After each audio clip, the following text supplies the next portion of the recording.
giorno e la storia. Oggi è il 1° giugno.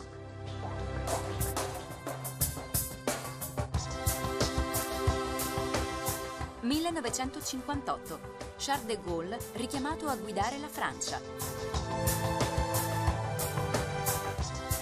1970 muore Giuseppe Ungaretti.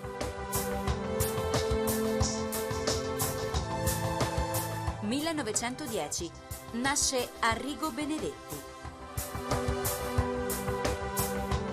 Commenta il fatto del giorno Alberto Faustini, direttore dell'Adige e dell'Alto Adige.